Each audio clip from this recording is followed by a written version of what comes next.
What's going on, everybody? It's your boy Clint from the Die Hard MMA podcast, and this is the undefeated post-weigh-in show for UFC Vegas 39. We have got an absolute dumpster fire of a card this week to talk about. It was already sketchy from the get-go. From day one, this card was not the best, but now after everything that has gone on over the past week, this thing is in shambles.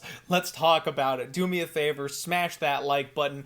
We, as usual, are taking one final look at these fighters as they step on the scales before they enter the cage tomorrow morning. Make sure you set your alarms. This is a daytime fight, folks. We are not doing Fireball and popcorn, except if we're being honest, I probably will still do some Fireball, but it's mimosas and waffles. Morning fights, folks. Let's get this bad boy started. First fight of the night, we've got Steve Garcia taking on Charlie Ontiveros, and these boys are having a lightweight battle. Charlie finally getting to fight in his normal weight class.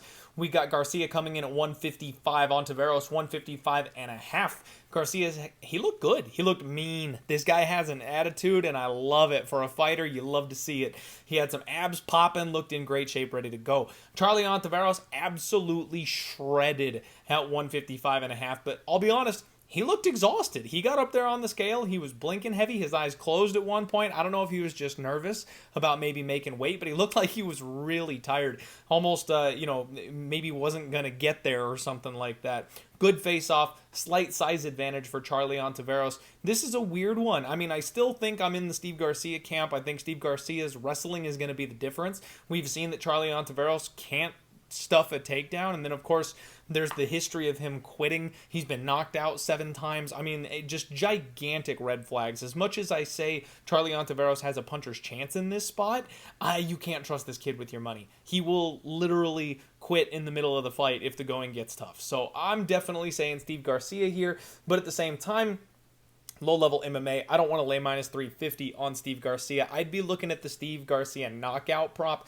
which you can get for like minus 115 or even money, something like that, because I do think more than likely he finishes Charlie if he's going to get the win. And since all those knockouts have come by verbal tappage or by knockout, all those losses, mind you, rather, have come by verbal tappage or knockout, I don't know that a submission is necessarily on the table, and Garcia likes those hands. He's got heavy hands. He probably just pounds away. So I'm saying Steve Garcia knockout.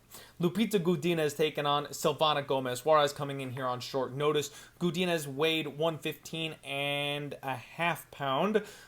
Gomez Juarez came in at 114. Lupita Godinez, no issues, looked good, ready to go. She's on track. And Silvana came in and gave a good flex. She is in solid shape. A lot of people talking about how she's coming in here on short notice, but she was actually supposed to fight on Dana White's Contender Series. So it's not really short notice. She was amped up and primed for a fight. She's just fighting a couple days early instead. So absolutely ready to go. Great shape, looked good on the scales, no issues. When these two faced off, they size up really well, actually. Slight size advantage for Silvana. This is a spot where, people were definitely all on board with Lupita Godinez, fading Sam Hughes last time out, and now everyone seems to think that this is a much tougher fight for Godinez than Sam Hughes. I don't know that I necessarily agree. I like everything that I see from Silvana. She is kind of a point striker, stays on the outside, good footwork, good movement. I like her volume style striking. She hits decently hard as well, but Godinez is someone who people were talking about knocking out Sam Hughes.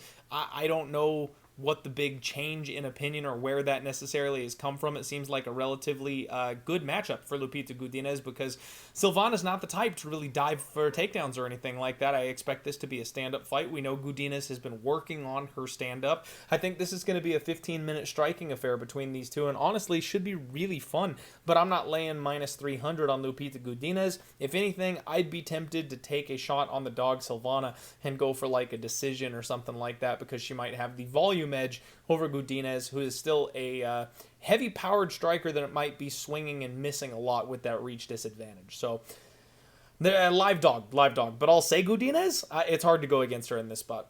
Charles Rosa taking on Damon Jackson. Both guys coming at 145 and a half. Rosa came in really good shape, shadow boxing on stage. This guy's amped up. He's ready to go for this spot. Damon Jackson, intense. Dude gave a big flex. He's in solid shape. Looks to be the bigger of the two. Good face-off. You can tell both guys were just ready. Absolutely confident. They got a little testy with each other when they were trying to get off the stage.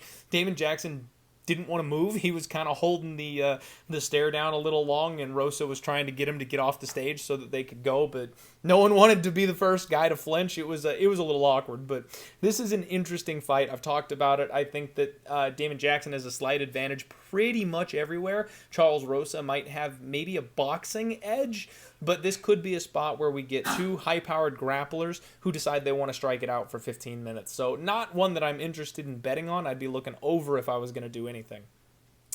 Alexander Romanov taking on Jared Vanderaa. Romanov came in at 260 on the dot. He is a big, big boy. Classic Alexander King Kong Romanov. Jared Vanderaa, on the other hand, came in at 265 and a half, and that kind of surprised me. I thought that Jared Vanderaa was a guy that came in around 230 or something like that, and I guess I'm just making that up. That's in my brain because when I checked on Tapology, he's been tipping the scales at almost every single weigh-in, and I'll be honest, he looked kind of bad today. I know we're talking big, flabby heavyweights. You could say either of these guys look bad, but Jared Vanderaa had a significant gut on him, extra flabby this time around, and kind of questionable when you're taking on such a high-powered wrestler like Romanov to not come in a little bit better shape or have some extra muscle on your frame. Like, he doesn't look like he did anything differently for this camp. And if you're on the Jared Vanderaa side, big red flag. If you're on the Romanov side, then probably a good thing. Romanov has a significant size advantage here. It's ridiculous how big this man is. So towered over Jared Vanderaa, got the man in my parlay, my big 7-unit play here. It was a friendly face-off, but I expect Vanderaa to be looking up at the ceiling after about 30 seconds when that first bell rings. Chris Gutiérrez taking on Felipe Colares. We've got Gutiérrez coming in at 135, Colares coming in at 136. No issues for my man Gutiérrez. He looked a little bit tired on the scale, but physically looked good, moved well, so I'm not too worried about it. Felipe Colares, he looked a bit sucked out. You could see it in his face. He definitely was had his cheekbones popping there. He was shredded, though. This guy is tall, he's lanky, he's long, so you kind of got to expect that. And I'll be honest, he looked intense. Colares looks like he is ready to rock for this fight, which makes me a little bit nervous. Slight height advantage for Felipe Colares. We knew that coming in. It was a good stare down. It was a good face-off. These guys respect each other, but you can tell they're both ready to rock. I do want to make mention, Chris Gutiérrez had an interview with my guy James Lynch, and people were talking about questioning him here in this spot, questioning his dedication, his IQ, things like that. And when you listen to that interview, apparently he's got a custody battle going on for his son. And at first I was like, ooh, red flag. Like, if this guy is dealing with something as serious as that, as a parent, I can tell you, I can't imagine going through not being able to see my child and legally having to fight for the right to spend time with my child. I can't imagine the strain and the pressure that that would put on a man. But it's been an ongoing thing. It's not something new. It's been something he's been battling for a long time. And then he got emotional. He got choked up, and he said that he promised his son that he would keep winning. And he made mention to James Lynch that he wants to provide the best life he possibly can for his son when he finally gets his kid back. So that is his driving force. That is the thing that's keeping him focused and keeping that effort, that intensity going. And he is basically fighting to win and make as much money as humanly possible so that he can give his son the best life possible when he finally gets to see him again. And he hasn't been able to see him in a very long time. If anything, let me tell you, that is some serious next level motivation. I mean, if you're looking for an X factor as far as why someone would be coming to fight, why someone would dig through a dark place, get out of a bad position to fight for a win just a little bit more than your paycheck being on the line, let me tell you, that is some serious motivation. Gives me a little bit more confidence. Gutiérrez closes out my parlay with Alexander Romanov. Some money's come in on Felipe Colares. I know some pretty sharp people taking the underdog shot on Felipe Colares, so I get it. I understand. I've got those two parlayed together, and I just need Gutiérrez to get me that dub, baby, and I loved the motivation aspect of it. I'm Team Diamond Hands. I'm not hedging off. I'm not letting go of this one. We're going to ride it. Next up, Sabina Mazo taking on Mariya Agapova. We've got both women coming in at 125 on the dot. Mazo looked completely normal physically speaking. She gave a good flex, but there was some heavy blinking going on there. It looked like she might have actually added a little bit of muscle to her frame, which would generally be a good thing, but we've talked about it before. The sensitivity to light, the lack of energy, the heavy blinking comes from that, and sometimes that can mean a poor weight cut. Personally, I'm kind of hoping it does. We've got Mariya Agapova, on the other hand, though, giving a big, big smile. She had her mask on, but you could see it in the eyes. big cheesy grin on her face, look good on the scales, physically in very good shape, and honestly, they size up pretty well. Sabina Mazo has a long reach, and she's always taller and longer than all of her opponents. Sabina is not as dominant physically speaking in this spot, though. Mariya Agapova is tall and long herself, and even though she's got a slight disadvantage in this spot, she's not anywhere uncomfortable out of her realm.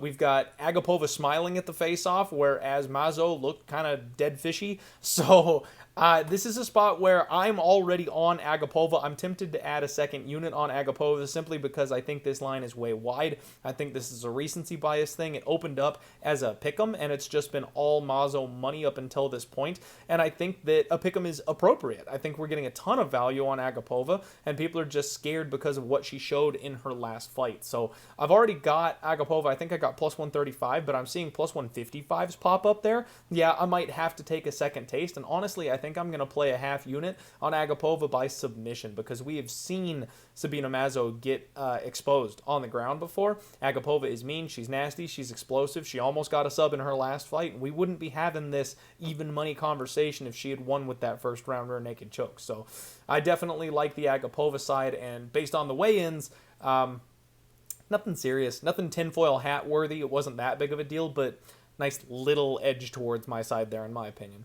Tim Elliott taking on Matheus Nicolau. We've got both guys coming in at 125.5. Elliott, business as usual, showing his hands, Ricky Bobby style, for some reason. Not sure what that was about. I don't know if it means he's planning on striking or if he was just trying to be funny on the scale. I'm not sure what he was doing up there with that. Nicolau, on the other hand, he gave a wink right after his weight was called on the scale, and no issues whatsoever. This guy knows what he's doing. When they face off, Elliott's got that slight size advantage. We know that. We always expect that. He's got that nervous energy, pacing back and forth, kind of bouncing up and down. Nicolau on the other side of this thing, though, was a statue, staring him down, intensely watching his opponent move around.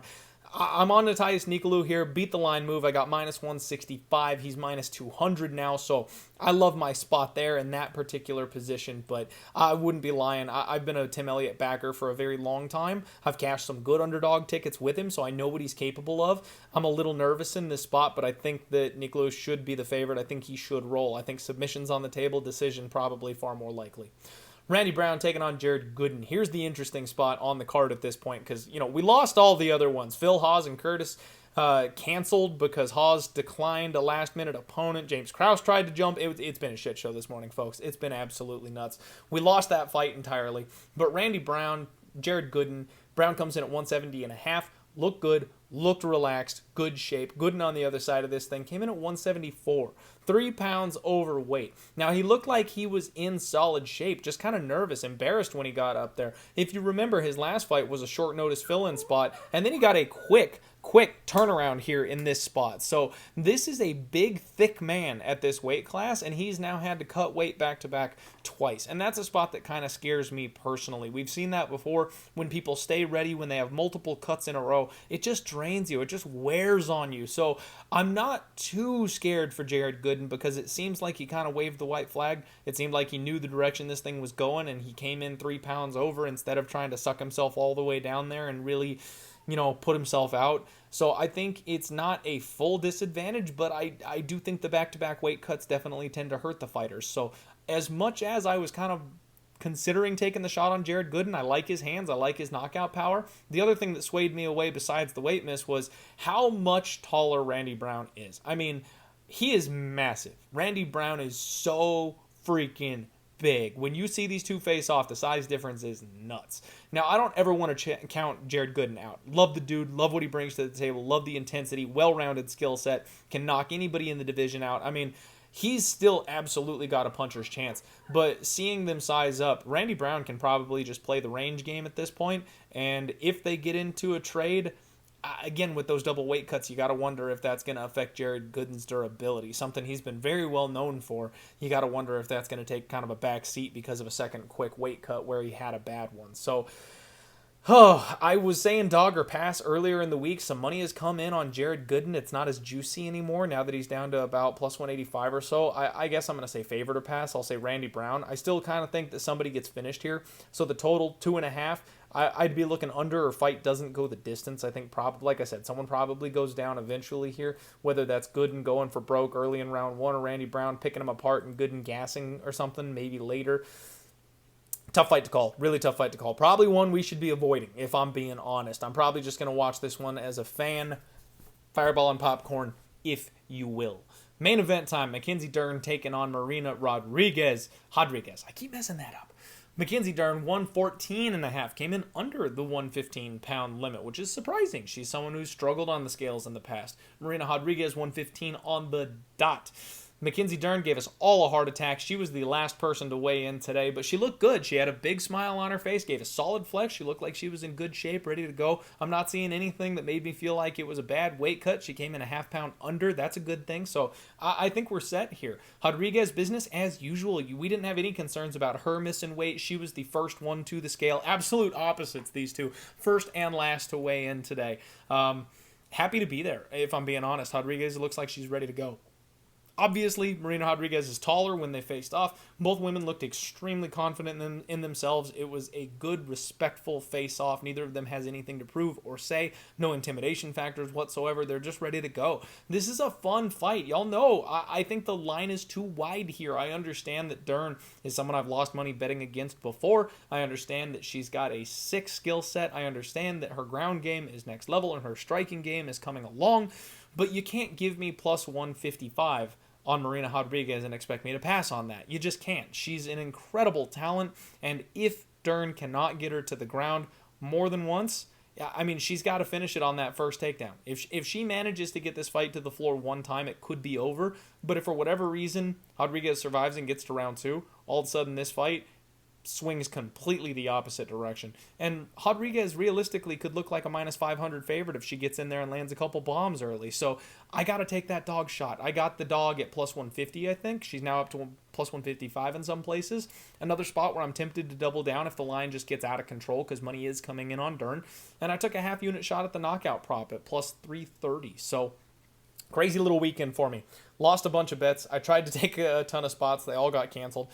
Now we've got far less action, and I'm far more uncomfortable with my card this week. Hopefully the 7-unit bomb comes through and all as well. So that's the Undefeated post-weigh-in show this week, folks. I have to apologize. It's a bit of a shit show this week. It's a crazy one. A lot of wild stuff happened, and most of the fights got pulled. So I don't even have hot takes for you as far as what was going on these scales. The closest thing we got was Randy Brown and Jared Gooden this week. Thank you very much for tuning in. Smash that like button. We'll see you bright and early tomorrow for UFC Vegas 39. Good luck on all of your degenerate action. Let's roll.